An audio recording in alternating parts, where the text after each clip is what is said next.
હું એટલું જ કહું કે વ્યક્તિને એટલો ખ્યાલ આવી જાય કે મારો સ્વભાવ આટલો સરસ નથી, એ એક મોટી સફળતા છે. નહીંતર કોણ કબૂલ કરે છે કે મારો સ્વભાવ?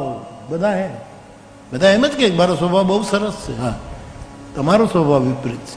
આ કબૂલાત, આ ભાગવતની 9મી ભક્તિ આત્મનિવેદનમ, એ બહુ જ જરૂર. સ્વભાવને જાણવો.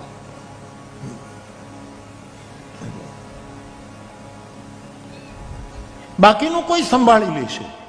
આની ગ્લાની, આની એક પીડા, એક કસક. એક શેર કહું, હું આજ લખીને લાવ્યો. એક શેર ધીરે ધીરે થશે. શેર તો મેં એમને લખ્યો, નવો સામે લખ્યો એટલે પ્રસાદ કરવા માટે. પણ હવે વક્ત બેશક बहुत मुश्किल था. वक्त बेशक બહુ ખરાબ સમય હતો. સ્વભાવ સુધરતો નથી, બીજા કેટલા સુંદર સ્વભાવ. તમારો વક્ત કેમ કે આવો સ્વભાવ? વક્ત બેશક बहुत मुश्किल था, पर वक्त तो वक्त ही था. समय तो समय છે, गुजर गया. थोड़ा धैर्य रखो, गुजर जाएगा.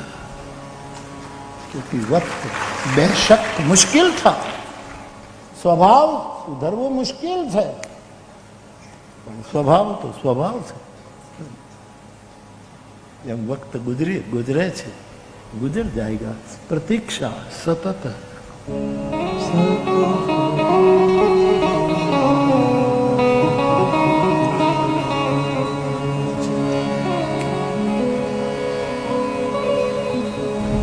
અને જેને સાધના કરવી છે, જેને સાધુતાને સેવવી છે,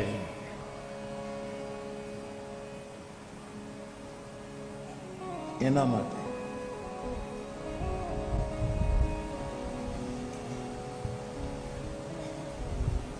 अब मेरे इश्क को उसकी भी परवाह नहीं.